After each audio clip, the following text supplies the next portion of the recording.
What's going on, DOR fam? We're here for another episode of The Drip, and we have an exciting shoe on here today, or at least I'm excited for it. We have the Mizuno Wave Horizon 6. This is a shoe where maximum cushion meets maximum stability, and there's a couple things that Mizuno does really well to accomplish that.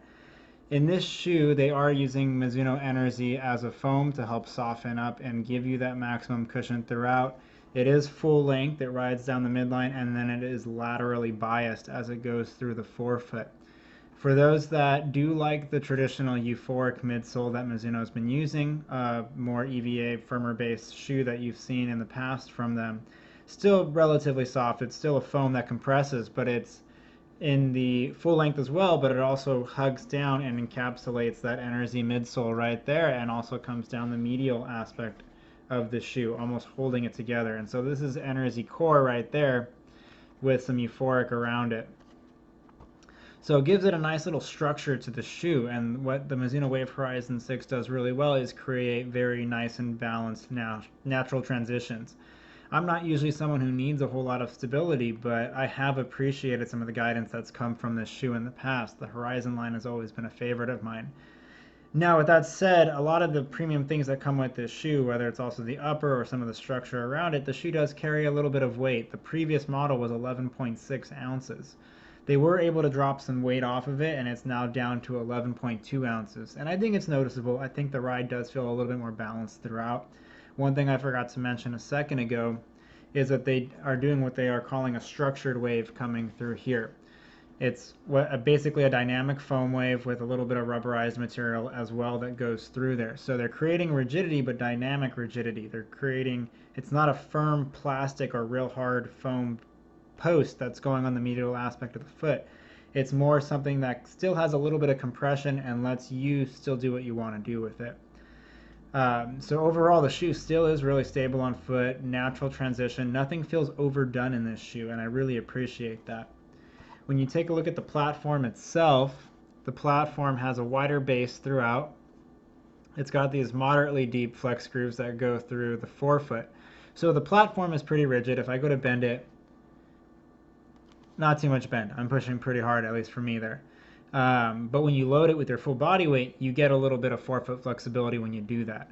And so this is one of those shoes that really responds better when it's loaded. The heel bevel isn't dramatic on it. There's a tiny little one. I think it probably could use a little bit more just to round out that heel transition at initial contact a little more. But overall, it's still pretty nice. You have that soft landing. Everything just transitions nicely throughout. It does have an 8mm drop. I don't have the stack height in the heel or the forefoot, but I do know it's 8mm drop. The shoe is built to have what they call a 24-month cycle.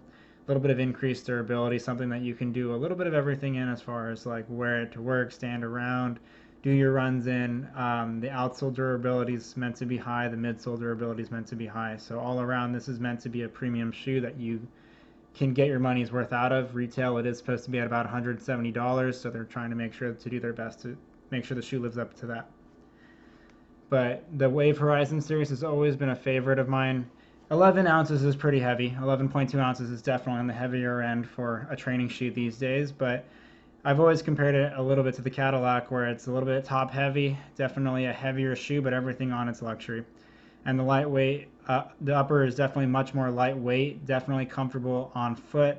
The tongue is a little bit thin. I think it could probably pad it a little bit more. I think they wanted it thinned out a little bit so to reduce some more weight, but overall, the whole package comes in very nicely. The Horizon series has always been a favorite of mine, and I think the 6 is definitely still a step in the right direction. Moving away from Energy, or moving away from X-Pop midsole, and now using Energy as the core there, going down the shoe, and then using the euphoric.